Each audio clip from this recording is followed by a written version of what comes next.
ಆತ್ಮೀಯ ವಿದ್ಯಾರ್ಥಿಗಳೇ, ತಮ್ಮದೇ ಆಗಿರತಕ್ಕಂತಹ ಯೂಟ್ಯೂಬ್ ಚಾನಲ್ KSB ಸ್ಟಡಿ ಪಾಯಿಂಟ್ಗೆ ಸ್ವಾಗತ.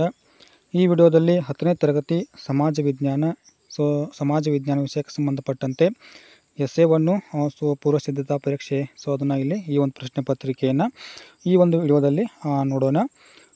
ಮಾಧ್ಯಮ ಬಂದುಬಿಟ್ಟು ಕನ್ನಡ ಮಾಧ್ಯಮ ಅಂಥೇಳಿ ಇಲ್ಲಿ ಈ ಒಂದು ವಿಡಿಯೋನ ಸ್ಟಾರ್ಟ್ ಮಾಡೋಣ. ಅದಕ್ಕೆ ಮುಂಚೆ ಏನಪ್ಪ ಅಂತಂದರೆ, ನಿಮ್ಮನ್ನು ನಮ್ಮ ಚಾನಲ್ ಸಬ್ಸ್ಕ್ರೈಬ್ ಮಾಡಲತ್ತಂದರೆ ಸಬ್ಸ್ಕ್ರೈಬ್ ಮಾಡ್ಕೊಳ್ಳಿ. ಇಲ್ಲಿ ವಿಡಿಯೋನ ಸ್ಟಾರ್ಟ್ ಮಾಡ್ತಾ ಇದ್ದೀನಿ. ಮುಖ್ಯ ಪ್ರಶ್ನೆ 1ರಲ್ಲಿ ಬಹು ಆಯ್ಕೆ ಒಂದು ರೂಪದಲ್ಲಿರ್ತಕ್ಕಂಥ ಪ್ರಶ್ನೆಗಳಿರ್ತಾವೆ. ಅದರಲ್ಲಿ ಮೊದಲೇ ಪ್ರಶ್ನೆ ಏನಂತಂದ್ರೆ, ಮೊದಲ ಆಂಗ್ಲ ಮರಾಠ ಯುದ್ಧವು ಯಾವ ಒಪ್ಪಂದದೊಂದಿಗೆ ಇಲ್ಲಿ ಅಂತ್ಯವಾಯಿತು ಅಂತೇಳಿ. ಇಲ್ಲಿ ಉತ್ತರ ಅಥವಾ ಒಪ್ಪಂದ ಯಾವುದಪ್ಪ ಅಂತಂದ್ರೆ ಸಾಲ್ಬಾಯ್ ಅಂತಕ್ಕಂಥ ಒಂದು ಒಪ್ಪಂದ ಆಗ್ತದೆ. ಆ ಕಾರಣಕ್ಕಾಗಿ ಇಲ್ಲಿ ಮೊದಲ ಆಂಗ್ಲೋ ಮರಾಠ ಯುದ್ಧ ಅಂತಕ್ಕಂಥದ್ದು ಇಲ್ಲಿ ಕೊನೆಗೊಳ್ತದೆ. ಓಕೆ, ನೆಕ್ಸ್ಟ್ 2ನೇ ಪ್ರಶ್ನೆ, ಮೊದಲ ಆಂಗ್ಲೋ ಮೈಸೂರು ಯುದ್ಧದ ಒಂದು ಅಂತ್ಯದಲ್ಲಿ ಸಹಿ ಮಾಡಿದ ಒಪ್ಪಂದ ಯಾವುದಂತೇಳಿ. ಇಲ್ಲಿ ಉತ್ತರ ನೋಡೋದಾದ್ರೆ ಅಥವಾ ಒಪ್ಪಂದ ನೋಡೋದಾದ್ರೆ ಮದ್ರಾಸ್ ಒಪ್ಪಂದ ಅಂತೇಳಿ ಇಲ್ಲಿ ಒಪ್ಪಂದ ಆಗುತ್ತೆ. ಓಕೆ, ನೆಕ್ಸ್ಟು 3ನೇದು, ಸಾರ್ವಜನಿಕ ಆಡಳಿತದ ಪಿತಾಮಹ ಯಾರು ಅಂತೇಳಿ. ಪಿತಾಮಹ ಯಾರಪ್ಪ ಅಂತಂದ್ರೆ ವುಡ್ರೋ ವಿಲ್ಸನ್ ರವರು. ಓಕೆ, ನೆಕ್ಸ್ಟು 4ನೇ ಪ್ರಶ್ನೆ, ನಿಜಕ್ಕೂ ಇಡೀ ಮಾನವ ಕುಲ ತಾನೊಂದೇ ಒಲಂ ಎಂದು ಹೇಳಿದವರು ಯಾರು. ಹೇಳಿದವರು ಯಾರಪ್ಪ ಅಂತಂದ್ರೆ ಪಂಪ ಅಂತಕ್ಕಂಥವ್ರು ಇಲ್ಲಿ ಸರಿಯಾದ ಉತ್ತರ ಆಗ್ತದೆ. ನೆಕ್ಸ್ಟ್ 5ನೇ ಪ್ರಶ್ನೆ, ಸಂಘಟಿತ ಕಾರ್ಮಿಕರ ಒಂದು ಉದಾಹರಣೆ ಯಾವುದು ಅಂತೇಳಿ. ಇಲ್ಲಿ ಉದಾಹರಣೆ ಯಾವುದಪ್ಪ ಅಂತಂದ್ರೆ ಶಿಕ್ಷಕರು ಅಂತಕ್ಕಂಥದ್ದು ಸರಿಯಾದ ಉತ್ತರ ಆಗ್ತದೆ. ಉದಿರ್ತಕ್ಕಂಥವು ಎಲ್ಲವೂ ಕೂಡ ಏನಪ್ಪ ಅಂತಂದ್ರೆ ಇಲ್ಲಿ ಅಸಂಘಟಿತ ಒಂದು ಕೆಲಸಗಾರರಲ್ಲಿ ಬರ್ತಾರೆ. ಓಕೆ, ನೆಕ್ಸ್ಟು 6ನೇದು, ಭಾರತದ ಅತಿ ದೊಡ್ಡ ಭೌಗೋಳಿಕ ವಿಭಾಗ ಯಾವುದು ಅಂತೇಳಿ. ಅತ್ಯಂತ ದೊಡ್ಡದಾಗಿರ್ತಕ್ಕಂಥ ಒಂದು ವಿಭಾಗ ಯಾವುದಪ್ಪ ಅಂತಂದ್ರೆ ಭಾರತೀಯ ಒಂದು ಪ್ರಸ್ಥಭೂಮಿ ಆಗಿರ್ತಕ್ಕಂಥದ್ದು. ನೆಕ್ಸ್ಟ್ 7ನೇ ಪ್ರಶ್ನೆ, 11ನೇ ಪಂಚವಾರ್ಷಿಕ ಯೋಜನೆಯಲ್ಲಿ ಯಾವುದಕ್ಕೆ ಆದ್ಯತೆಯನ್ನು ನೀಡಲಾಗಿತ್ತು ಅಂತೇಳಿ ಒಂದು ಪ್ರಶ್ನೆ ಇದೆ. ಇಲ್ಲಿ ಉತ್ತರ ಯಾವುದಾಗ್ತದಪ್ಪ ಅಂತಂದ್ರೆ ಸಮಗ್ರ ಅಭಿವೃದ್ಧಿ ಅಂತಕ್ಕಂಥದ್ದು. ಇವೆಲ್ಲವೂ ಕೂಡ ಏನಂತಂದ್ರೆ ಇಲ್ಲಿ ಉತ್ತರ ಆಗಂಗಿಲ್ಲ. ಸರಿಯಾದ ಉತ್ತರ ಸಮಗ್ರ ಅಭಿವೃದ್ಧಿ ಅಂತೇಳಿ ಅಥವಾ ಎಲ್ಲರನ್ನ ಒಳಗೊಂಡಂಥ ಒಂದು ಅಭಿವೃದ್ಧಿ ಅಂತೇಳಿ ಒಂದು ಉತ್ತರವನ್ನು ಬರಿಬೋದು. ಓಕೆ, ನೆಕ್ಸ್ಟ್ 8ನೇದು, ಈ ಬಗೆಯ ಬ್ಯಾಂಕ್ ಖಾತೆಗೆ ಬಡ್ಡಿ ಬ್ಯಾಂಕ್ ಅಂತಕ್ಕಂಥದ್ದು ಏನಪ್ಪ ಅಂತಂದ್ರೆ ಬಡ್ಡಿ ಕೊಡುವುದಿಲ್ಲ ಮತ್ತು ಸೇವಾ ಶುಲ್ಕವನ್ನು ವಸೂಲಿ ಮಾಡ್ತದೆ. ಅಂಥ ಒಂದು ಖಾತೆ ಯಾವುದಂತಂದ್ರೆ ಇಲ್ಲಿ ಚಾಲ್ತಿ ಖಾತೆ ಅಂತಕ್ಕಂಥದ್ದು. ಯಾಕಂತಂದಾಗ ಇಲ್ಲಿ ದಿನಕ್ಕೆ ಎಷ್ಟು ಬಾರಿ ಆದರೂ ಏನು ಮಾಡ್ಬೋದು ಅಂತಂದರೆ ಇಲ್ಲಿ ಠೇವಣಿಯನ್ನು ಇಡ್ಬೋದು ಮತ್ತು ತೆಗೆದುಕೊಳ್ಳಬಹುದು. ಆ ಕಾರಣಕ್ಕಾಗಿ ಇನ್ನು ಮುಖ್ಯ ಪ್ರಶ್ನೆ 2ರಲ್ಲಿ ಒಂದು ವಾಕ್ಯದಲ್ಲಿ ಉತ್ತರವನ್ನು ಬರೀಬೇಕು. 9ನೇ ಪ್ರಶ್ನೆ, ನೀಲಿ ನೀರಿನ ನೀತಿ ಎಂದರೇನು ಅಂತೇಳಿ. ಭೂಮಿಯ ಮೇಲಿನ ಆಧಿಪತ್ಯದ ಬದಲು ಸಮುದ್ರದ ಮೇಲಿನ ಒಂದು ಏಕಸ್ವಾಮ್ಯಕ್ಕಾಗಿ ಬಲಪಡಿಸಿದ ನೀತಿಗೆ ಅಂತೇಳಿ ಕರಿತೀವಿ ಅಂತಂದ್ರೆ ಇಲ್ಲಿ ನೀಲಿ ನೀರಿನ ನೀತಿ ಅಂತೇಳಿ ಕರಿತೀವಿ. ಇದೊಂದು ನೌಕಾಶಕ್ತಿ ಆಗಿರ್ತದೆ. ಓಕೆ, ನೆಕ್ಸ್ಟು 10ನೇ ಪ್ರಶ್ನೆ, ಸಹಾಯಕ ಸೈನ್ಯ ಪದ್ಧತಿ ಎಂದರೇನು ಅಂತೇಳಿ ಅಥವಾ ಆ ಒಂದು ವ್ಯವಸ್ಥೆ ಎಂದರೇನು ಅಂತೇಳಿ. ಇಲ್ಲಿ ಸಹಾಯಕ ಸೈನ್ಯ ಪದ್ಧತಿಯು ಬ್ರಿಟಿಷ್ ಈಸ್ಟ್ ಇಂಡಿಯಾ ಕಂಪನಿ ಮತ್ತು ಭಾರತೀಯ ರಾಜ್ಯಗಳ ನಡುವಿನ ಒಂದು ಸೈನಿಕ ಒಪ್ಪಂದ. ಇದು ಏನಪ್ಪ ಅಂತಂದರೆ ಸೈನಿಕ ಒಂದು ಒಪ್ಪಂದ ಆಗಿರ್ತದೆ. ಓಕೆ, ನೆಕ್ಸ್ಟ್ 11ನೇ ಪ್ರಶ್ನೆ, ಕೋಮುವಾದ ಎಂದರೇನು ಅಂತೇಳಿ. ಧರ್ಮದ ಆಧಾರದ ಮೇಲೆ ಸಮಾಜದ ವಿಭಜನೆ ಮಾಡಿ ಆ ನೆಲೆಯಲ್ಲೇ ಗುರುತಿಸಿಕೊಂಡು ಪರಸ್ಪರ ವೈಷಮ್ಯವನ್ನು ಬೆಳೆಸಿಕೊಳ್ಳೋದಕ್ಕೆ ಏನಂತೇಳಿ ಕರಿತೀವಿ ಅಂತಂದ್ರೆ ಕೋಮುವಾದ ಅಂತೇಳಿ ಕರಿತೀವಿ. ನೆಕ್ಸ್ಟು 12ನೇ ಪ್ರಶ್ನೆ, ಪೂರ್ವಾಗ್ರಹ ಎಂದರೇನು ಅಂತೇಳಿ ಒಂದು ಪ್ರಶ್ನೆ ಇದೆ. ಒಬ್ಬ ವ್ಯಕ್ತಿ ಅಥವಾ ಒಂದು ಸಮೂಹದವರ ಬಗ್ಗೆ ಹೊಂದಿರಬಹುದಾದ ಪೂರ್ವ ನಿರ್ಧಾರಿತ ಒಂದು ಮನೋಭಾವಕ್ಕೆ ಏನಂತೇಳಿ ಕರಿತೀವಿ ಅಂತಂದ್ರೆ ಪೂರ್ವಾಗ್ರಹ ಅಂತೇಳಿ ಕರಿತೀವಿ. ನೆಕ್ಸ್ಟ್ 13ನೇ ಪ್ರಶ್ನೆ, ಭಾರತದ ಒಂದು ಹವಾಮಾನವನ್ನು ಪ್ರಭಾವಿಸುವ ಅಂಶಗಳು ಯಾವುವು ಅಂತೇಳಿ. ಇಲ್ಲಿ ನಾನು ಕೊಟ್ಟಿದ್ದೀನಿ ನೋಡಿರಿ. ಸಮುದ್ರ ಮಟ್ಟದಿಂದ ಇರುವ ದೂರ, ಸಾಗರಗಳಿಂದ ಇರುವ ಒಂದು ದೂರ ಆಗಿರ್ಬೋದು, ಆಮೇಲೆ ಮಾರುತಗಳ ದಿಕ್ಕು ಅಂತಕ್ಕಂಥದ್ದು. ಇಲ್ಲಿ 3 ಅಂಶಗಳನ್ನು ಕೊಟ್ಟಿದ್ದೀನಿ. ಓಕೆ, ನೆಕ್ಸ್ಟ್ ಒಂದು ಪ್ರಶ್ನೆ 14ನೇ ಪ್ರಶ್ನೆ ಏನಂತಂದ್ರೆ ಮಣ್ಣು ಸವೆತ ಎಂದರೇನು ಅಂತೇಳಿ. ಸಿಂಪಲ್ ಆಗಿರ್ತಕ್ಕಂಥ ಉತ್ತರ ಏನಂತಂದ್ರೆ ಭೂ ಮೇಲ್ಮೈಯಲ್ಲಿ ಕಂಡು ಬರುವ ಸಡಿಲವಾದ ಪದರವು ಒಂದು ವಿವಿಧ ಪ್ರಾಕೃತಿಕ ಶಕ್ತಿಗಳಿಂದ ಸ್ಥಳಾಂತರ ಹೊಂದುವ ಒಂದು ಪ್ರಕ್ರಿಯೆ ಏನಂತೇಳಿ ಕರಿತೀವಿ ಅಂತಂದ್ರೆ ಮಣ್ಣು ಸವೆತ ಅಂತೇಳಿ ಕರಿತೀವಿ. ಇದು ಸಿಂಪಲ್ ಆಗಿರ್ತಕ್ಕಂಥ ಒಂದು ಉತ್ತರ. 15ನೇ ಪ್ರಶ್ನೆ, ಸರ್ ಎಂ ವಿಶ್ವೇಶ್ವರಯ್ಯನವರನ್ನು ಭಾರತೀಯ ಆರ್ಥಿಕ ಯೋಜನೆ ಪಿತಾಮಹ ಎಂದು ಕರೆಯುತ್ತಾರೆ ಏಕೆ ಅಂತೇಳಿ. ಅದಕ್ಕೆ ಇಲ್ಲಿ ಉತ್ತರವನ್ನು ನೋಡೋದಾದ್ರೆ ಏಕೆಂದ್ರೆ ಭಾರತದ ಒಂದು ಆರ್ಥಿಕ ಅಭಿವೃದ್ಧಿಗೆ ಯೋಜನೆಯ ಒಂದು ಅಗತ್ಯವನ್ನು ಒತ್ತಿ ಹೇಳ್ತಾರೆ. ಆ ಕಾರಣಕ್ಕಾಗಿ ಇಲ್ಲಿ ಒಂದು ಪಿತಾಮಹ ಅಂತೇಳಿ ಕರೀತಾರೆ. ನೆಕ್ಸ್ಟ್ 16ನೇ ಪ್ರಶ್ನೆ, ಬ್ಯಾಂಕರುಗಳ ಬ್ಯಾಂಕ್ ಅಂತೇಳಿ ಕರೆಯಲ್ಪಡುವ ಬ್ಯಾಂಕ್ ಯಾವುದು ಅಂತೇಳಿ. ಇಲ್ಲಿ ಉತ್ತರ ಯಾವುದಪ್ಪ ಅಂದ್ರೆ ಭಾರತೀಯ ರಿಸರ್ವ್ ಬ್ಯಾಂಕ್ ಅಂತಕ್ಕಂಥದ್ದು. ಬ್ಯಾಂಕುಗಳ ಬ್ಯಾಂಕು, ಬ್ಯಾಂಕುಗಳ ತಾಯಿ ಅಂತೇಳಿ ಇಲ್ಲಿ ಈ ರೀತಿಯಾಗಿ ಕರಿತೀವಿ. ಮುಖ್ಯ ಪ್ರಶ್ನೆ 3ರಲ್ಲಿ 2 ಅಥವಾ 4 ಒಂದು ವಾಕ್ಯಗಳಲ್ಲಿ ಬರೀಬೇಕು. 2 ಅಂಕದ ಪ್ರಶ್ನೆಗಳು. 17ನೇ ಪ್ರಶ್ನೆ, ದತ್ತುಪುತ್ರ ರದ್ದತಿ ಸಿದ್ಧಾಂತವು ಇಂಗ್ಲಿಷರ ಅಧಿಕಾರ ವಿಸ್ತಾರಕ್ಕೆ ಹೇಗೆ ಸಹಾಯ ಮಾಡಿತು ಅಂಥೇಳಿ. ಸೊ ಇಲ್ಲಿ ನೋಡಿರಿ, ಉತ್ತರವನ್ನು ನೋಡೋದಾದ್ರೆ ದೇಶೀಯ ಸಂಸ್ಥಾನಗಳನ್ನು ವಿಲೀನಗೊಳಿಸುವ ಒಂದು ಪ್ರಯತ್ನ ಏನು ಮಾಡ್ತಾರೆ ಅಂತಂದರೆ ಇಲ್ಲಿ ಬ್ರಿಟಿಷರು ಮಾಡ್ತಾರೆ. ಸೊ ಈ ಒಂದು ನೀತಿಯನ್ನು ಅಥವಾ ಸಿದ್ಧಾಂತವನ್ನು ಮುಂದಿಟ್ಟುಕೊಂಡು ನೆಕ್ಸ್ಟು ಇದರದ ಒಂದು ಅರ್ಥವನ್ನು ನೋಡೋದಾದ್ರೆ, ಸೊ ಯಾವನೇ ಒಬ್ಬ ಭಾರತೀಯ ರಾಜನು ಏನಂತಂದರೆ ಇಲ್ಲಿ ಮಕ್ಕಳಿಲ್ಲದೆ ಮೃತನಾದರೆ ಅವನು ದತ್ತು ತೆಗೆದುಕೊಂಡಿದ್ದ ಪುತ್ರನಿಗೆ ಏನಂತಂದ್ರೆ ಇಲ್ಲಿ ಯಾವುದೇ ರೀತಿಯಾಗಿರ್ತಕ್ಕಂಥ ಒಂದು ಅಧಿಕಾರ ನಡೆಸ್ತಕ್ಕಂಥ ಹಕ್ಕು ಇಲ್ಲ. ಇನ್ನು ಬ್ರಿಟಿಷ್ ಸಾಮ್ರಾಜ್ಯದಲ್ಲಿ ಸೊ ಅನೇಕ ಒಂದು ಭಾರತೀಯ ರಾಜ್ಯಗಳು ಏನಾಗ್ತವೆ ಅಂತಂದ್ರೆ ವಿಲೀನಗೊಳ್ತವೆ. ಸೊ ಅಂಥ ಒಂದು ರಾಜ್ಯಗಳು ಯಾವತ್ತಂದ್ರೆ ಸತಾರ, ಸೊ ಇದು ಮೊದಲೇದು. ಇನ್ನು ಜೈಪುರು, ಸಂಬಲ್ಪುರ್, ಉದಯ್ಪುರ್, ಝಾನ್ಸಿ, ನಾಗಪುರ್ ಅಂತಕ್ಕಂಥ ಒಂದು ದೇಶೀಯ ಸಂಸ್ಥಾನಗಳು ಏನಾಗ್ತವೆ ಅಂತಂದ್ರೆ ಈ ದತ್ತು ಪುತ್ರ ಒಂದು ರದ್ದತಿ ಸಿದ್ಧಾಂತಕ್ಕೆ ಒಳಗಾಗ್ತವೆ. ಸೊ ಇದನ್ನು ಬ್ರಿಟಿಷರು ಏನು ಮಾಡ್ತಾರೆ ಅಂತಂದ್ರೆ ಒಂದು ರಾಜಕೀಯ ಅಸ್ತ್ರವಾಗಿ ಜಾರಿಗೊಳಿಸ್ತಾರೆ. ಸೊ ಇದನ್ನು ಜಾರಿಗೊಳಿಸಿದ್ರೆ ಯಾರಪ್ಪ ಅಂತಂದ್ರೆ ಲಾರ್ಡ್ ಡಾಲ್ ಹೌಸಿ ಅಂತಕ್ಕಂಥವನು.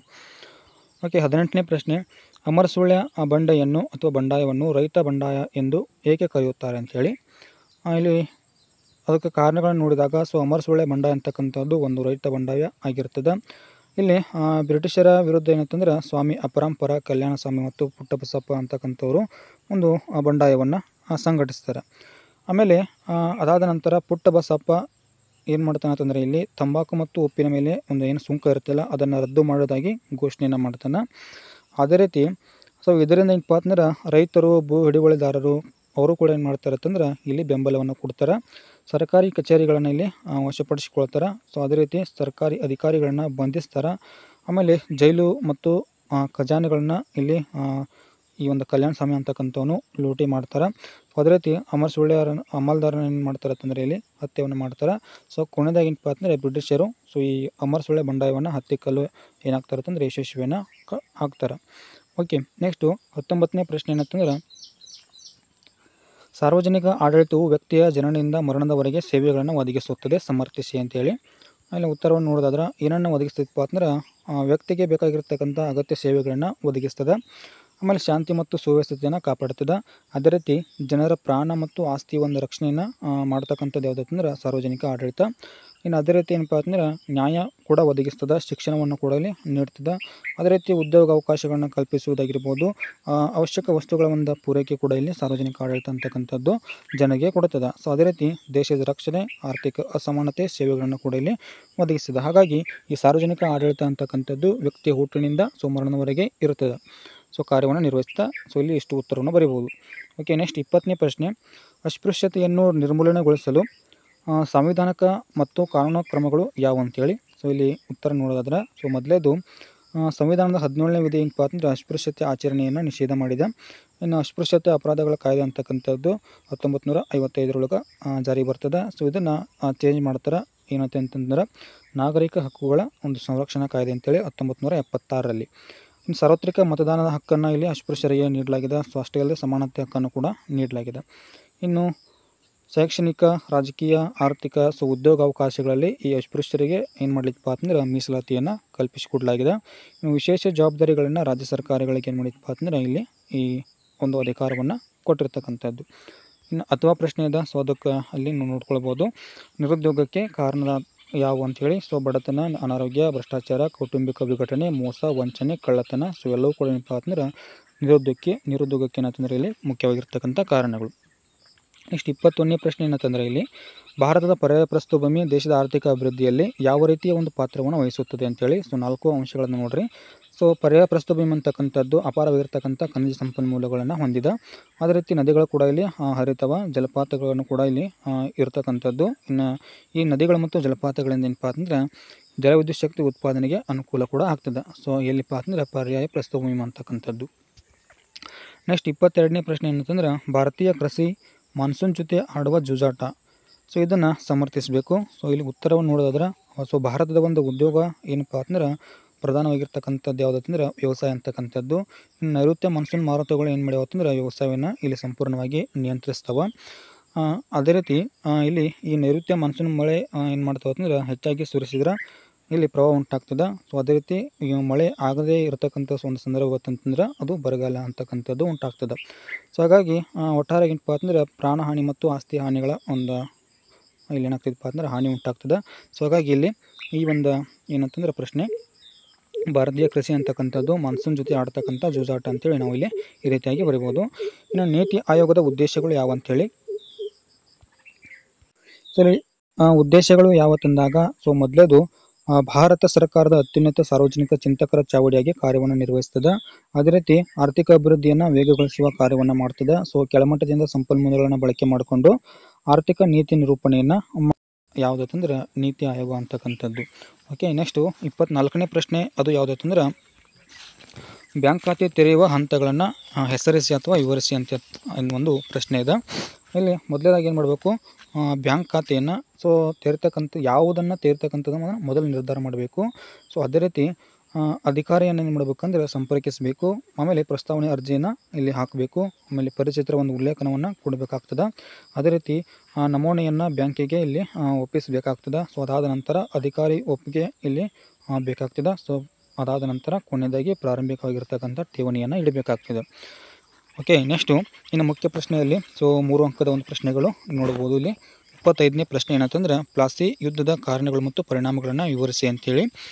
ಇಲ್ಲಿ ಮೊದಲದಾಗಿ ಕಾರಣಗಳನ್ನು ನೋಡ್ತಾ ಹೋದ್ರೆ ದಸ್ತಕಗಳ ಒಂದು ದುರುಪಯೋಗ ಆಗ್ತದೆ, ಅನುಮತಿ ಇಲ್ಲದೆ ಕೋಟೆಯ ದುರಸ್ತಿ ಆಗ್ತದೆ, ಕಪ್ಪು ಕೋಣೆ ದುರಂತ ಅಂತಕ್ಕಂಥದ್ದು ಇವೆಲ್ಲವೂ ಕೂಡ ಏನಂತಂದ್ರೆ ಕಾರಣಗಳು. ಇನ್ನು ಪರಿಣಾಮಗಳನ್ನ ನೋಡಿದಾದ್ರೆ ಭಾರತೀಯರಲ್ಲಿದ್ದ ಅನೈಕ್ಯತೆ, ಅಸಂಘಟನೆ ಇದೇನಾಗ್ತಿತ್ತು ಅಂತಂದ್ರೆ ಪ್ರದರ್ಶಿಸ್ತದೆ. ಇನ್ನು ಮೀರ್ ಜಾಫರ್ ಬಂಗಾಳದ ನವಾಬನಾಗ್ತಾನೆ.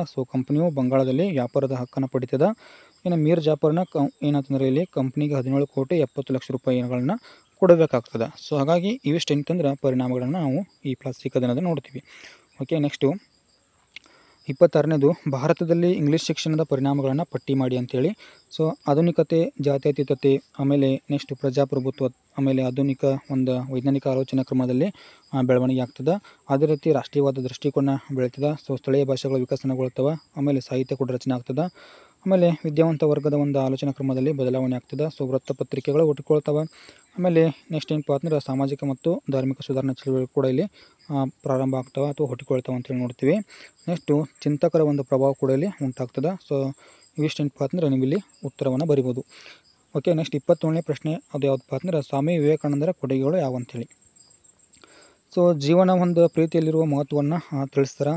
ಕ್ರಾಂತಿಕಾರಿ ಸನ್ಯಾಸಿ ಕೂಡ ಆಗಿರ್ತಾರೆ. ವ್ಯಕ್ತಿ ಮತ್ತು ವ್ಯಕ್ತಿಯ ಇರುವಿಕೆಯ ಮತ್ತು ಸಾಮರ್ಥ್ಯಕ್ಕೆ ಮಹತ್ವವನ್ನು ಕೊಡ್ತಾರೆ. ಮೋಕ್ಷಕ್ಕಾಗಿ ದುಡಿಯಲು ಪ್ರಾರ್ಥನೆ, ಯೋಗ, ಸಮಾಜ ಸೇವೆ ಅಂತಕ್ಕಂಥದ್ದು ಇಲ್ಲಿ ಹೇಳ್ತಾರೆ. ಇನ್ನು ರಾಮಕೃಷ್ಣ ಆಶ್ರಮ ಅಂತಕ್ಕಂಥದ್ದನ್ನು ಪ್ರಾರಂಭ ಮಾಡ್ತಾರೆ. ಚಿಕಾಗೋ ವಿಶ್ವ ಧರ್ಮ ಸಮ್ಮೇಳನಕ್ಕೆ ಏನು ಮಾಡ್ತಾರೆ ಅಂತಂದ್ರೆ ಭಾಗಿಯಾಗ್ತಾರೆ.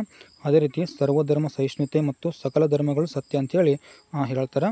ನೆಕ್ಸ್ಟು ವಿಶ್ವ ಭಾತೃತ್ವ ಅಂತಕ್ಕಂಥದ್ದನ್ನು ಸಾರ್ತಾರೆ. ಭಾರತೀಯ ಒಂದು ಸಂಸ್ಕೃತಿಯನ್ನು ವಿಶ್ವಕ್ಕೆ ಪರಿಚಯಿಸಿದವರು ಯಾರಂತಂದ್ರೆ ಸ್ವಾಮಿ ವಿವೇಕಾನಂದ ಅಂತೇಳಿ ನಾವು ನೋಡ್ಬೋದು. ರಾಮಕೃಷ್ಣ ಪರಮಹಂಸರ ಇವರು ಏನಪ್ಪ ಅಂತಂದ್ರೆ ಸ್ವಾಮಿ ವಿವೇಕಾನಂದರ ಗುರುಗಳು ಆಗಿದ್ದರು ಅಂತೇಳಿ ಎಷ್ಟು ಬರಿಬೇಕು. ಅಥವಾ ಪ್ರಶ್ನೆ ಅದ. ಅದನ್ನು ಇಲ್ಲಿ ನೀವು ನೋಡ್ಕೊಳ್ಬೋದು.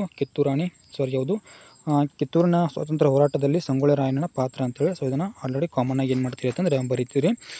ಓಕೆ, ಇದನ್ನು ನಾನು ಸ್ಕಿಪ್ ಮಾಡ್ತಾಯಿದ್ದೀನಿ.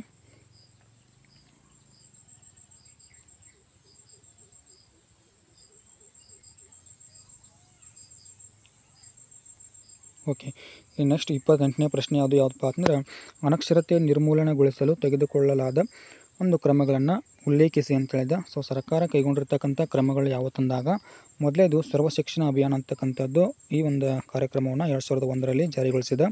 ಅದೇ ರೀತಿ ದಿವ್ಯಾಂಗ ಮಕ್ಕಳ ಶಿಕ್ಷಣ ಮತ್ತು ಮಹಿಳಾ ಶಿಕ್ಷಣಕ್ಕೆ ಒಂದು ಹೆಚ್ಚಿನ ಆದ್ಯತೆಯನ್ನು ಕೊಡಲಾಗಿದೆ. ಇನ್ನು ನೆಕ್ಸ್ಟು 1988ರಲ್ಲಿ ರಾಷ್ಟ್ರೀಯ ಸಾಕ್ಷರತಾ ಮಿಷನ್ ಅಂತಕ್ಕಂಥದ್ದು ಸ್ಥಾಪನೆ ಮಾಡಲಾಗಿದೆ. ಅನಕ್ಷರಸ್ಥರನ್ನು ಸಾಕ್ಷರನಾಗಿ ಮಾಡಲು. ಇನ್ನು ಸಾಕ್ಷರ ಭಾರತ ಅಂತಕ್ಕಂಥದ್ದು ಒಂದು ಯೋಜನೆ ಇದೆ. ಸಂವಿಧಾನದ 21ನೇ ವಿಧಿ ಅನ್ವಯ ಏನಪ್ಪ ಅಂದ್ರೆ ಶಿಕ್ಷಣದ ಹಕ್ಕನ್ನು ಇಲ್ಲಿ ಮೂಲಭೂತ ಹಕ್ಕನ್ನಾಗಿ ಅದನ್ನು ಪರಿಗಣಿಸಲಾಗಿದೆ. ಇನ್ನು 2009ರಲ್ಲಿ ಶಿಕ್ಷಣ ಹಕ್ಕು ಕಾಯ್ದೆಯನ್ನು ಜಾರಿಗೊಳಿಸಲಾಗಿದೆ. ಅದೇ ರೀತಿ 2018ರಲ್ಲಿ ಸಮಗ್ರ ಶಿಕ್ಷಾ ಪಠ್ಯಕ್ರಮ ಅಂತಕ್ಕಂಥದ್ದು ಜಾರಿಗೊಳಿಸಲಾಗಿದೆ. ನವಭಾರತ ಆಮೇಲೆ ಸಾಕ್ಷರತಾ ಅಂತಕ್ಕಂಥ ಕ್ರಮಗಳನ್ನು ಏನು ಮಾಡಲಿಕ್ಕೆ ಇಲ್ಲಿ ಜಾರಿಗೊಳಿಸಲಾಗಿದೆ. ಇವಿಷ್ಟು ಏನು ಮಾಡ್ಬೋದು ಅಂತಂದ್ರೆ ಇಲ್ಲಿ ಅನಕ್ಷರತೆಯನ್ನು ನಿರ್ಮೂಲನೆಗೊಳಿಸಲು ತೆಗೆದುಕೊಳ್ಳಲಾಗಿರ್ತಕ್ಕಂಥ ಕ್ರಮಗಳಂತೇಳಿ ಬರೀಬಹುದು. ಇನ್ನು ಮುಖ್ಯವಾಗಿರ್ತಕ್ಕಂಥ ಇಂಪಾರ್ಟೆಂಟ್ ಆಗಿರ್ತಕ್ಕಂಥ ಒಂದು ಪ್ರಶ್ನೆ ಯಾವುದಂತಂದ್ರೆ ಸಂಘಟಿತ ಮತ್ತು ಅಸಂಘಟಿತ ಕಾರ್ಮಿಕರ ನಡುವಿನ ವ್ಯತ್ಯಾಸ ಅಂತೇಳಿ. ಇಲ್ಲಿ ನೋಡಿರಿ, ಸಂಘಟಿತ ಒಂದು ಕಾರ್ಮಿಕರ ನೋಡೋದಾದ್ರೆ ಕಾಯ್ದೆ ಕಾನೂನುಗಳಿರ್ತವೆ. ಬದ್ಧವಾಗಿರ್ತಕ್ಕಂಥ ನಿಗದಿತ ಕಾರ್ಯಕ್ಷೇತ್ರದಲ್ಲಿ ಕೆಲಸ ಮಾಡ್ರೆ ಇವ್ರಿಗೆ ಯಾವುದೇ ರೀತಿಯಾಗಿರ್ತಕ್ಕಂಥ ಕಾಯ್ದೆ ಕಾನೂನುಗಳು ಇರೋಂಗಿಲ್ಲ. ಯಾರಿಗೆ ತಂದ್ರೆ ಅಸಂಘಟಿತ ಕಾರ್ಮಿಕರಿಗೆ. ಓಕೆ, ನೆಕ್ಸ್ಟು ನಿಶ್ಚಿತ ಇರ್ತವೆ. ಸೊ ಇವರಿಗೆ ಕಾರ್ಯಕ್ಷೇತ್ರ ಅಂತಕ್ಕಂಥದ್ದು ತುಂಬ ವಿಶಾಲವಾಗಿರ್ತದೆ. ವೇತನ ಏನೇ ಶ್ರೇಣಿ ಇದ್ದರೆ ಸೊ ಇವರಿಗೆ ಯಾವುದೇ ರೀತಿಯಾಗಿರ್ತಕ್ಕಂಥ ಏನೇ ಶ್ರೇಣಿ ಇರೋಂಗಿಲ್ಲ. ಆಮೇಲೆ ಸರ್ಕಾರದ ನಿಯಂತ್ರಣ ಕೂಡ ಇವ್ರ ಮೇಲೆ ಇರೋಂಗಿಲ್ಲ. ಇನ್ನು ನೆಕ್ಸ್ಟು ನಿಗದಿತ ವೇತನ, ಭತ್ಯೆ ಸೌಲಭ್ಯ, ವಿರಾಮ ವೇತನ, ಸೊ ಇಂಥ ಒಂದು ಸೌಲಭ್ಯಗಳನ್ನು ಪಡೆದುಕೊಳ್ತಾರೆ. ವೇದಿಕೆಯ ಒಂದು ಸೌಲಭ್ಯವನ್ನು ಇಲ್ಲಿ ಸಂಘಟಿತ ಒಂದು ಕೆಲಸಗಾರ ತೆಗೆದುಕೊಂಡ್ರೆ ಸೊ ಇವರಿಗೆ ಯಾವುದೇ ರೀತಿಯಾಗಿರ್ತಕ್ಕಂಥ ಒಂದು ಸೌಲಭ್ಯ ಸಿಗೋಂಗಿಲ್ಲ. ಇನ್ನು ಉದಾಹರಣೆಗಾಗಿ ನೋಡೋದಾದ್ರೆ ಸೊ ಇಲ್ಲಿ ಸಂಘಟಿತ ಕಾರ್ಮಿಕರಿಗೆ ಖಾಸಗಿ ಕಂಪನಿಗಳು, ಕಾರ್ಖಾನೆ, ಕೈಗಾರಿಕೆಗಳು, ಸರ್ಕಾರಿ ಇಲಾಖೆಗಳು, ಸೊ ಶಾಲಾ ಕಾಲೇಜುಗಳು, ಸೊ ಈ ರೀತಿಗೆ ಏನು ಮಾಡ್ಬೋದು ಅಂದರೆ ಉದಾಹರಣೆಗೆ ಬರೀಬೋದು. ಇಲ್ಲಿ ಅಸಂಘಟಿತ ಕೆಲಸಗಾರರಲ್ಲಿ ನೋಡೋದಾದ್ರೆ ಸೊ ಕೃಷಿ ಕಾರ್ಮಿಕರು, ಆಮೇಲೆ ಬೀದಿ ಬದಿ ಮಾರಾಟ ಮಾಡ್ತಕ್ಕಂಥವ್ರು, ಸೊ ವಸ್ತುಗಳ ಮಾರಾಟ ಆಗಿರ್ಬೋದು, ವಾಹನ ರಿಪೇರಿ ಮಾಡ್ತಕ್ಕಂಥವ್ರು, ತಳ್ಳುಗಾಡಿ ಒಂದು ವ್ಯಾಪಾರಿಗಳು, ಸೊ ಇವರೆಲ್ಲರೂ ಕೂಡ ಏನಪ್ಪ ಅಂತಂದ್ರೆ ಅಸಂಘಟಿತ ಒಂದು ಕಾರ್ಮಿಕರಲ್ಲಿ ಬರ್ತಾರೆ. ಓಕೆ, ನೆಕ್ಸ್ಟು 30ನೇ ಪ್ರಶ್ನೆ, ಕಪ್ಪು ಮಣ್ಣು ಲ್ಯಾಟ್ರೈಟ್ ಮಣ್ಣಿಗಿಂತ ಹೇಗೆ ಭಿನ್ನವಾಗಿದೆ ಅಂತೇಳಿ ಸೊ ಇಲ್ಲಿ ನೋಡ್ತಾ ಹೋಗೋಣ. ಕಪ್ಪು ಮಣ್ಣು ಆಮೇಲೆ ಲ್ಯಾಟ್ರೈಟ್ ಅಂತಕ್ಕಂಥದ್ದು. ಕಪ್ಪು ಮಣ್ಣನ್ನು ರೆಗುಲರ್ ಮಣ್ಣು ಅಂತೇಳಿ ಕರೀತಾರೆ. ಅದೇ ರೀತಿ ಏನಪ್ಪ ಅಂತಂದ್ರೆ ಹತ್ತಿ ಬೆಳೆಗೆ ಬಹು ಸೂಕ್ತವಾಗಿರ್ತಕ್ಕಂಥ ಮಣ್ಣು ಯಾವುದು ಅಂತಂದ್ರೆ ಕಪ್ಪು ಮಣ್ಣು. ಇನ್ನು ಲ್ಯಾಟ್ರೈಟ್ ಮಣ್ಣಲ್ಲಿ ನೋಡೋದಾದ್ರೆ ಸೊ ಇದನ್ನು ಜಂಬಿಟ್ಟಿಗೆ ಮಣ್ಣು ಅಂತೇಳಿ ಕರೀತಾರೆ. ಸೊ ಅದೇ ರೀತಿ 200 ಸೆಂಟಿಮೀಟ್ರಿಗಿಂತ ಹೆಚ್ಚು ಮಳೆ ಬೀಳ್ತಕ್ಕಂಥ ಪ್ರದೇಶಗಳಲ್ಲಿ ಈ ಲ್ಯಾಟ್ರೈಟ್ ಅಥವಾ ಜಂಬಿಟ್ಟಿಗೆ ಮಣ್ಣು ಅಂತಕ್ಕಂಥದ್ದು ನಿರ್ಮಿತಗೊಳ್ತದೆ. ಓಕೆ, ನೆಕ್ಸ್ಟು ಕಪ್ಪು ಮಣ್ಣಿನಲ್ಲಿ ಏನಂತಂದ್ರೆ ಕಂಡು ಬರ್ತಕ್ಕಂಥ ಪ್ರದೇಶವನ್ನು ಡೆಕ್ಕನ್ ಟ್ರಾಪ್ ಅಂತೇಳಿ ಕರೀತಾರೆ. ಇನ್ನು ಸೊ ಇಲ್ಲಿ ಲ್ಯಾಟ್ರೈಟ್ ಮಣ್ಣಲ್ಲಿ ಒಂದು ವ್ಯತ್ಯಾಸ ನೋಡೋದಾದ್ರೆ ಅಧಿಕ ಮಳೆಯಿಂದ ಮಣ್ಣಿನಲ್ಲಿರುವ ಲವಣಾಂಶಗಳು ತೊಳೆಯಲ್ಪಟ್ಟು ಕೇವಲ ಕಬ್ಬಿಣದ ಆಕ್ಸೈಡ್ ಮತ್ತು ಅಲ್ಯೂಮಿನಿಯಂಗಳು ಮಾತ್ರ ಮೇಲ್ಪದರದಲ್ಲಿ ಉಳಿತಾವೆ. ಓಕೆ, ನೆಕ್ಸ್ಟ್ ಏನಂತಂದ್ರೆ 4ನೇದು ಅಗ್ನಿಶಿಲೆಗಳ ಶಿಥಿಲೀಕರಣದಿಂದ ಇದು ಏನಪ್ಪ ಅಂದ್ರೆ ಉತ್ಪತ್ತಿ ಆಗ್ತದೆ. ಅದೇ ರೀತಿ ಇಲ್ಲಿ ನೋಡೋದಾದ್ರೆ ಮಳೆಯ ನೀರು ಲವಣಗಳನ್ನು ಕರಗಿಸಿ ದ್ರಾವಣದ ರೂಪದಲ್ಲಿ ಭೂಮಿಯ ಒಂದು ಹೆಚ್ಚು ಆಳದವರೆಗೆ ಸಾಗಿಸಿರುವುದು. ಸೊ ಇದನ್ನು ವ್ಯತ್ಯಾಸವನ್ನಾಗಿ ಬರೀಬಹುದು. ಸೊ ಅದೇ ರೀತಿ ಕಂಡುಬರ್ತಕ್ಕಂಥ ಒಂದು ಪ್ರದೇಶಗಳನ್ನು ತೆಗೆದುಕೊಂಡಾಗ ಕಪ್ಪು ಮಣ್ಣು ಎಲ್ಲಿ ಕಂಡುಬರುತ್ತಿತ್ತಂದ್ರೆ ಮಹಾರಾಷ್ಟ್ರ, ಗುಜರಾತ್, ಮಧ್ಯಪ್ರದೇಶ, ಆಂಧ್ರ ಪ್ರದೇಶ, ಪಶ್ಚಿಮ ಭಾಗ, ಆಮೇಲೆ ಉತ್ತರ ಕರ್ನಾಟಕ ಅಂತೇಳಿ ಬರಿಬೋದು.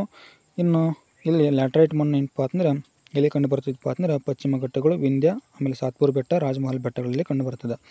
ಇನ್ನು ಬೆಳೆಯಬಹುದಾಗಿರ್ತಕ್ಕಂಥ ಬೆಳೆಗಳು ಯಾವತ್ತಂದಾಗ ಹತ್ತಿ, ಜೋಳ, ರಾಗಿ, ಗೋಧಿ, ಆಮೇಲೆ ನೆಕ್ಸ್ಟ್ ಇನ್ನೊಂದು ಈರುಳ್ಳಿ, ಮೆಣಸಿನಕಾಯಿ, ಸೊ ಈ ರೀತಿ ಬರಿಬೋದು. ಇನ್ನು ಲ್ಯಾಟ್ರೈಟ್ ಮಣ್ಣಲ್ಲಿ ಕಾಫಿ, ಟೀ, ಸೊ ತೋಟಗಾರಿಕಾ ಬೆಳೆಗೆ ಬಹಳ ಉಪಯುಕ್ತವಾಗಿರ್ತಕ್ಕಂಥ ಮಣ್ಣು. ಸೊ ಇದಷ್ಟು ವ್ಯತ್ಯಾಸವನ್ನು ನೀವು ನೋಡ್ಕೊಳ್ಬೋದು. ನೆಕ್ಸ್ಟು ಮುಖ್ಯವಾಗಿ ಇನ್ನೊಂದು ಪ್ರಶ್ನೆ ಯಾವುದಪ್ಪ ಅಂದ್ರೆ ಅರಣ್ಯ ಸಂರಕ್ಷಣಾ ವಿಧಾನಗಳು ಯಾವ ಅಂತೇಳಿ.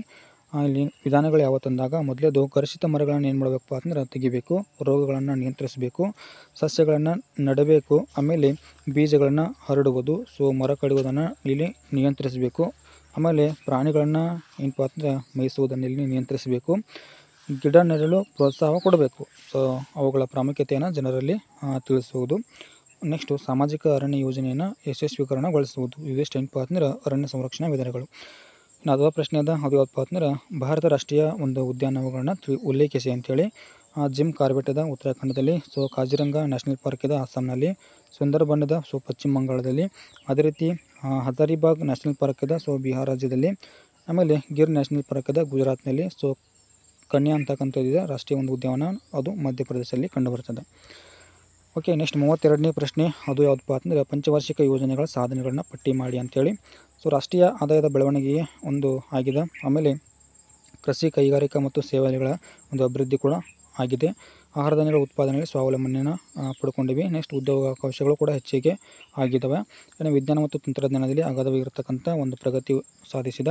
ಇನ್ನು ಆಧುನಿಕ ತಂತ್ರಜ್ಞಾನದ ಒಂದು ಬಳಕೆ ಕೂಡ ಇಲ್ಲಿ ಸಾಧ್ಯವಾಗ್ತಾ ಇದೆ. ರಫ್ತು ಕ್ಷೇತ್ರ ಅಂತಕ್ಕಂಥದ್ದು ಅಗಾಧವಾಗಿ ಇಲ್ಲಿ ಹೆಚ್ಚಳ ಕೂಡ ನಾವು ನೋಡ್ತೀವಿ. ಜನಸಂಖ್ಯಾ ಬೆಳವಣಿಗೆ ದರ ಇಳಿಮುಖವಾಗ್ತಾ ಇದೆ.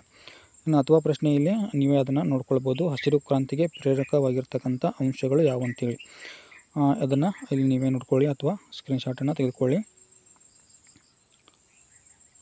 ಓಕೆ, ನೆಕ್ಸ್ಟು ಉಳಿತಾಯ ಖಾತೆ ಚಾಲ್ತಿ ಖಾತೆಗಿಂತ ಹೇಗೆ ಭಿನ್ನವಾಗಿದೆ ಅಂತೇಳಿ. ಸೊ ಇಲ್ಲಿ ನೋಡ್ತಾ ಹೋಗೋಣ. ಉಳಿತಾಯ ಖಾತೆ ಚಾಲ್ತಿ ಖಾತೆ ಅಂತೇಳಿ. ಸೊ ಉಳಿತಾಯ ಖಾತೆ ವೇತನ ಪಡೆಯೋರು ತೆಗೆದ್ರೆ, ಆಮೇಲೆ ನಿಯಮಿತ ಆದಾಯವನ್ನು ಹೊಂದಿದ್ದವರು ಏನಪ್ಪ ಅಂದರೆ ಇಲ್ಲಿ ತೆಗಿಬೋದು. ಇಲ್ಲಿ ಚಾಲ್ತಿ ಖಾತೆ ಯಾರು ತೆಗಿಬೋದು ಅಂತಂದರೆ ವ್ಯಾಪಾರಸ್ಥರು, ವಾಣಿಜ್ಯ ಮತ್ತು ಔದ್ಯೋಗಿಕ ಸಂಸ್ಥೆಯವರು ತೆರೀತಾರೆ. ಓಕೆ, ನೆಕ್ಸ್ಟು ಉಳಿತಾಯ ಖಾತೆಯಲ್ಲಿ ವಿದ್ಯಾರ್ಥಿಗಳು, ಹಿರಿಯ ನಾಗರಿಕರು, ಪಿಂಚಣಿದಾರರು ಕೂಡ ಏನು ಮಾಡ್ಬೋದು ಅಂತಂದ್ರೆ ಅದನ್ನು ತೆರಿಬೋದು. ಇನ್ನು ಇಲ್ಲಿ ನೋಡಿದ್ರೆ ಒಂದು ವ್ಯತ್ಯಾಸವನ್ನು ಹಣವನ್ನು ದಿನಕ್ಕೆ ಎಷ್ಟು ಬಾರಿ ಆದರೂ ಕೂಡ ಏನಪ್ಪ ಅಂದರೆ ತುಂಬಬಹುದು ಮತ್ತು ಹಿಂಪಡೆಯಬಹುದು. ಇನ್ನು ಇಲ್ಲಿ ಉಳಿತಾಯ ಖಾತೆಯಲ್ಲಿ ಹಣ ಹಿಂದಕ್ಕೆ ಪಡೆಯಲು ಚೆಕ್ ಪುಸ್ತಕ ಮತ್ತು ಚೀಟಿ ಮೂಲಕ ಇಲ್ಲಿ ಸಾಧ್ಯವಿದೆ. ಇನ್ನು ಠೇವಣಿಗಳಿಗೆ ಬ್ಯಾಂಕುಗಳು ಬಡ್ಡಿಯನ್ನು ಕೊಡುವುದಿಲ್ಲ. ಸೊ ಸೇವಾ ಶುಲ್ಕವನ್ನು ಮಾತ್ರ ಇಲ್ಲಿ ವಸೂಲಿಯನ್ನು ಮಾಡ್ತಕ್ಕಂಥದ್ದು ಚಾಲ್ತಿ ಖಾತೆಯಲ್ಲಿ ನೋಡ್ತೀವಿ. ಸೊ ಇದಿಷ್ಟು ವ್ಯತ್ಯಾಸವನ್ನು ನೀವು ಬರಿಬೋದು. ಇನ್ನು ಅಥವಾ ಪ್ರಶ್ನೆಯದ ಸೋಧನೆಯಲ್ಲಿ ನೀವೇ ನೋಡ್ಕೊಳ್ಬೋದು. ಸೊ ಬ್ಯಾಂಕಿನ ಕಾರ್ಯಗಳು ಯಾವ ಅಂತೇಳಿ. ಓಕೆ, ಸೊ ಅದನ್ನು ಇಲ್ಲಿ ಸ್ಕ್ರೀನ್ಶಾಟ್ ಅಥವಾ ನೀವು ಬರ್ಕೊಳ್ಬೋದು. ಓಕೆ, ನೆಕ್ಸ್ಟು 4 ಅಂಕದ ಪ್ರಶ್ನೆಗಳಿಗೆ ಈಗ ನೋಡ್ತಾ ಹೋಗೋಣ.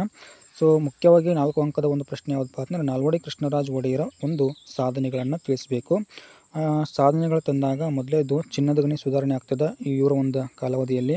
ಅದೇ ರೀತಿ ಮಾರಿಕಣಿವೆ ಜಲಾಶಯ ನಿರ್ಮಾಣವಾಗ್ತದೆ. ಸೊ ರೈಲು ಮಾರ್ಗ, ಆಸ್ಪತ್ರೆಗಳು ಸ್ಥಾಪನೆ ಆಗ್ತವೆ. ಶಿವನಸಮುದ್ರ ಜಲವಿದ್ಯುತ್ ಶಕ್ತಿ ಕೇಂದ್ರ ಕೂಡ ಇಲ್ಲಿ ಒಂದು ಸ್ಥಾಪನೆ ಆಗ್ತದೆ. ಬೆಂಗಳೂರಿನಲ್ಲಿ ವಿದ್ಯುತ್ ಸರಬರಾಜು ಅಂತಕ್ಕಂಥದ್ದು ಒಂದು ಆಗ್ತದೆ. ಸೊ ಅದೇ ರೀತಿ ಏನಪ್ಪ ಅಂತಂದ್ರೆ ಇಲ್ಲಿ ಮೈಸೂರು ವಿಶ್ವವಿದ್ಯಾಲಯ ಅಂತಕ್ಕಂಥದ್ದು ಕೂಡ ಸ್ಥಾಪನೆ ಆಗ್ತದೆ. ಅದೇ ರೀತಿ ವಿದ್ಯಾರ್ಥಿ ವೇತನ ಅಂತಕ್ಕಂಥದ್ದು ಒಂದು ಕಲ್ಪಿಸಿಕೊಡ್ತಾರೆ. ಶಿಕ್ಷಣ ಶುಲ್ಕವನ್ನು ರದ್ದು ಮಾಡ್ತಾರೆ. ಪ್ರಾಥಮಿಕ ಶಿಕ್ಷಣದ ಒಂದು ಅಭಿವೃದ್ಧಿಗೆ ಸಹಾಯವನ್ನು ಮಾಡ್ತಾರೆ. ಅದೇ ರೀತಿ ಮೈಸೂರಿನಲ್ಲಿ ಗಂಧದ ಎಣ್ಣೆ ಕಾರ್ಖಾನೆ, ಸೊ ಬೆಂಗಳೂರಿನಲ್ಲಿ ಸಾಬೂನು ಕಾರ್ಖಾನೆ ಅಂತೇಳಿ ಸೊ ಕಾರ್ಖಾನೆಗಳನ್ನು ಸ್ಥಾಪನೆ ಮಾಡ್ತಾರೆ. ಇನ್ನು ಕೊನೆಯದಾಗಿ ನ್ಯಾಯ ವಿಧಾಯಕ ಸಭೆ ಅಂತಕ್ಕಂಥದ್ದು ಇಲ್ಲಿ ಪ್ರಾರಂಭ ಮಾಡ್ತಾರೆ. ಸೊ ಇದಿಷ್ಟು ನಾಲ್ವಡಿ ಕೃಷ್ಣರಾಜ ಒಡೆಯರ ಒಂದು ಸಾಧನೆಗಳಂತೇಳಿ ಬರೀಬಹುದು. ಇನ್ನು ಅಥವಾ ಪ್ರಶ್ನೆಯದ ಶೋಧನೆಯಲ್ಲಿ ನೀವೇ ನೋಡ್ಕೊಳ್ಬೋದು. ಸೊ ಇಂಗ್ಲೀಷರ ಒಂದು ಭೂಕಂದಾಯ ನೀತಿಯ ಪರಿಣಾಮಗಳು ಯಾವಂತೇಳಿ. ಸೊ ಅದನ್ನಿಲ್ಲಿ ನೀವು ಸ್ಕ್ರೀನ್ಶಾಟನ್ನು ತೆಗೆದುಕೊಳ್ಬೋದು. ಸೊ ಇಲ್ಲಿ ಕೊಟ್ಟಿದ್ದೀನಿ. ಓಕೆ, ನೆಕ್ಸ್ಟು 35ನೇ ಒಂದು ಪ್ರಶ್ನೆ ನೋಡೋಣ. ಸೊ ಆ್ಯನಿ ಬೆಸೆಂಟ್ ಅವರ ಸುಧಾರಣಾ ಕ್ರಮಗಳು ಯಾವಂತೇಳಿ. ಸೊ ಇದು ಏನಪ್ಪ ಅಂದ್ರೆ ಇಲ್ಲಿ essay 1ಗೆ ಪಿಕ್ಸ್ ಅಂತಕ್ಕಂಥ ಒಂದು ಪ್ರಶ್ನೆ ಇಲ್ಲಿ ನಾವು ನೋಡ್ಬೋದು. ಇಲ್ಲಿ ಆ್ಯನಿ ಬೆಸೆಂಟ್ ಅವರ ಸುಧಾರಣಾ ಕ್ರಮಗಳು ಯಾವತ್ತಂದಾಗ ಭೇದ ಭಾವ ಇಲ್ಲದ ಒಂದು ವಿಶ್ವ ಭಾತೃತ್ವವನ್ನು ನಿರ್ಮಾಣವನ್ನು ಮಾಡ್ತಾರೆ. ವೈಚಾರಿಕತೆಯ ತುಲನಾತ್ಮಕ ಅಧ್ಯಯನವನ್ನು ನಡೆಸುವುದು, ಪ್ರಕೃತಿ ನಿಯಮ ಮತ್ತು ಮಾನವ ಸುಪ್ತ ಶಕ್ತಿಗಳ ಒಂದು ಪತ್ತೆಯನ್ನು ಹಚ್ಚತಕ್ಕಂಥ ಒಂದು ಸುಧಾರಣಾ ಕ್ರಮವನ್ನು ತೆಗೆದುಕೊಳ್ತಾರೆ. ಆ್ಯನಿ ಬೆಸೆಂಟ್ ಅವರು ಥಿಯಾಸೋಫಿಕಲ್ ಸೊಸೈಟಿಯ ಕಾರ್ಯಚಟುವಟಿಕೆಗಳನ್ನ ಭಾರತದಲ್ಲಿ ಪ್ರಾರಂಭ ಮಾಡ್ತಾರೆ. ಅದೇ ರೀತಿ ಭಾರತೀಯ ಸಂಸ್ಕೃತಿಯ ಬಗ್ಗೆ ಏನಪ್ಪ ಅಂದರೆ ಒಂದು ಅಭಿಮಾನವನ್ನು ಇಟ್ಟುಕೊಂಡಿರ್ತಾರೆ. ಸಮಾನತೆ ಮತ್ತು ವಿಶ್ವ ಸಹೋದರತೆಯನ್ನು ವೃದ್ಧಿ ಮಾಡಲಿಕ್ಕೆ ಪ್ರಯತ್ನವನ್ನು ಮಾಡ್ತಾರೆ. ಅದೇ ರೀತಿ ಸ್ವಾತಂತ್ರ್ಯ ಚಳವಳಿಗೆ ಬೆಂಬಲವನ್ನು ಕೊಡ್ತಾರೆ. ಸೊ ಅದಾದ ನಂತರ ನ್ಯೂ ಇಂಡಿಯಾ ಪತ್ರಿಕೆಯನ್ನು ಪ್ರಾರಂಭ ಮಾಡ್ತಾರೆ. ಸೊ ಹೋಮ್ ರೂಲ್ ಚಳವಳಿಯ ಒಂದು ಪ್ರಾರಂಭ ಮಾಡ್ತಾರೆ. ಸೊ ಇನ್ನೊಂದು ಮುಖ್ಯ ಸುಧಾರಣಾ ಕ್ರಮ ಯಾವುದಪ್ಪ ಅಂತಂದ್ರೆ ಅಥವಾ ಸಾಧನೆ ತಂದಾಗ ಕಾಂಗ್ರೆಸ್ ಅಧಿವೇಶನದ ಮೊದಲ ಮಹಿಳಾ ಅಧ್ಯಕ್ಷೆಯಾಗಿ ಕೂಡ ಕಾರ್ಯವನ್ನು ನಿರ್ವಹಿಸ್ತಾರೆ. 36ನೇ ಪ್ರಶ್ನೆ ನೋಡೋದಾದ್ರೆ ಉತ್ತರ ಗುಳಿಕರವರ ಪ್ರಕಾರ ಸಾರ್ವಜನಿಕ ಆಡಳಿತದ ವ್ಯಾಪ್ತಿಯನ್ನು ವಿವರಿಸಿ ಅಂತೇಳಿ. ಸೊ ಇದೊಂದು ಪದ ನೆನಪಿಟ್ಟುಕೊಳ್ರಿ. ಸೊ ಇದು ನೀವು ಬರಿಬೋದು. ಪೋಸ್ಟ್ ಕಾರ್ಬ್ ಅಂತಕ್ಕಂಥ ಒಂದು ದೃಷ್ಟಿಕೋನ. ಸೊ ಇಲ್ಲಿ ಅದನ್ನು ನೋಡೋದಾದ್ರೆ ಸೊ ಯೋಜಿಸುವಿಕೆ, ಸಂಘಟಿಸುವಿಕೆ, ಸಿಬ್ಬಂದಿಗಳ ಪೂರೈಕೆ, ನಿರ್ದೇಶಿಸುವಿಕೆ, ಸಮನ್ವಯಗೊಳಿಸುವಿಕೆ, ವರದಿ ನೀಡುವಿಕೆ, ಅದಾದ ನಂತರ ಆಯವ್ಯಯ ಸಿದ್ಧಪಡಿಸುವಿಕೆ ಅಂತಕ್ಕಂಥದ್ದು. ಸೊ ನೆನಪಿಟ್ಟುಕೊಳ್ರಿ ಪೋಸ್ಟ್ ಕಾರ್ಬ್ ಅಂತಕ್ಕಂಥ ಒಂದು ಪದ. ಓಕೆ, ನೆಕ್ಸ್ಟ್ 37ನೇ ಪ್ರಶ್ನೆ ವಿದ್ಯುತ್ ನದೀಕರಣ ಯೋಜನೆಗಳ ಉದ್ದೇಶಗಳು ಯಾವಂತೇಳಿ. ನೀರಾವರಿ ಸೌಲಭ್ಯವನ್ನು ಒದಗಿಸುವುದು, ಜಲವಿದ್ಯುತ್ ಶಕ್ತಿ ಉತ್ಪಾದನೆ ಮಾಡ್ತಕ್ಕಂಥದ್ದು, ಆಮೇಲೆ ನದಿಗಳ ಪ್ರವಾಹವನ್ನು ನಿಯಂತ್ರಣ ಮಾಡ್ತಕ್ಕಂಥದ್ದು, ನೌಕಾಯಾನದ ಸೌಲಭ್ಯವನ್ನು ಒದಗಿಸುವುದು, ಗೃಹ ಬಳಕೆ ಮತ್ತು ಕೈಗಾರಿಕೆಗಳ ನೀರನ್ನು ಒದಗಿಸುವುದು, ಮಣ್ಣಿನ ಸವಕಳಿಯನ್ನು ನಿಯಂತ್ರಿಸುವುದು. ಇವೆಲ್ಲವೂ ಕೂಡ ಅಂತಂದ್ರೆ ವಿದ್ಯುತ್ ನದೀಕರಣ ಯೋಜನೆಗಳು ಆಗಿರ್ತವೆ ಉದ್ದೇಶಗಳು. ಇನ್ನು ಮುಖ್ಯವಾಗಿ ಲಾಸ್ಟ್ ಒಂದು ಪ್ರಶ್ನೆ ಯಾವುದು ಅಂತಂದ್ರೆ ಸೊ ಭಾರತ ನಕ್ಷೆ. ಸೊ ಅವುಗಳಲ್ಲಿ 5 ಮಾತ್ರ ಇಲ್ಲಿ ಗುರುತಿಸಬೇಕಾಗಿರ್ತಕ್ಕಂಥದ್ದು. 23 ಉತ್ತರ ಅಕ್ಷಾಂಶದ ಗಂಗಾನಗರ, ತುಂಗಭದ್ರಾ ಯೋಜನೆ, ಹಿರಾಕೂಡ್ ಯೋಜನೆ, ಪಶ್ಚಿಮ ಘಟ್ಟ, ನರ್ಮದಾ ನದಿ ಅಂತಕ್ಕಂಥವುಗಳವ. ಸೊ ಯಾವುದಾದ್ರೂ 5 ತಂದಾಗ ಸೊ ಇಲ್ಲಿ ಎಲ್ಲವನ್ನು ಕೂಡ ಕೊಟ್ಟಿದ್ದೀನಿ ನೋಡ್ರಿ. ಮೊದಲೇದು ಗಂಗಾನಗರ ಅಂತಕ್ಕಂಥದ್ದು ರಾಜಸ್ಥಾನದ ಗಂಗಾನಗರ್. ಆಮೇಲೆ 23 ಉತ್ತರ ಅಕ್ಷಾಂಶ ಅಂತಕ್ಕಂಥದ್ದು ನರ್ಮದಾ ನದಿ. ಸೊ ಈ ಒಂದು ಭಾಗದಲ್ಲಿ ಕಂಡುಬರ್ತದೆ. ಇನ್ನು ಹಿರಾಕೂಡ್ ಯೋಜನೆ ಅಂತಕ್ಕಂಥದ್ದು ಇಲ್ಲಿ ಕಂಡುಬಂದರೆ ಪಶ್ಚಿಮ ಘಟ್ಟಗಳು ತಂದಾಗ ಸೊ ಈ ಒಂದು ಭಾಗದಲ್ಲಿ ಕಂಡುಬರ್ತವೆ. ತುಂಗಭದ್ರಾ ಯೋಜನೆ ಸೊ ಕೊನೆಯದಾಗಿ ಇಲ್ಲಿ ಕಂಡುಬರ್ತದೆ. ಸೊ ಇದಿಷ್ಟೇನಪ್ಪ ಅಂದ್ರೆ 10ನೇ ತರಗತಿ ಸಮಾಜ ವಿಜ್ಞಾನ ವಿಷಯಕ್ಕೆ ಸಂಬಂಧಪಟ್ಟಂತೆ essay 1 ಒಂದು ಪ್ರಶ್ನೆ ಪತ್ರಿಕೆ ಮತ್ತು ಉತ್ತರ ಸಹಿತ ಒಂದು ಪ್ರಶ್ನೆ ಪತ್ರಿಕೆಯನ್ನು ಈ ಒಂದು ವಿಡಿಯೋದಲ್ಲಿ ನೋಡ್ತಾ ಹೋಗಿದ್ವಿ. ಸೊ ಹಾಗಾಗಿ ಈ ಒಂದು ವಿಡಿಯೋನ ಆದಷ್ಟು ಶೇರ್ ಮಾಡಿ ಅಂತ ಹೇಳ್ತಾ ಈ ಒಂದು ವಿಡಿಯೋನ ಇಲ್ಲಿಗೆ ಮುಗಿಸ್ತಾ ಇದ್ದೀನಿ. Thank you.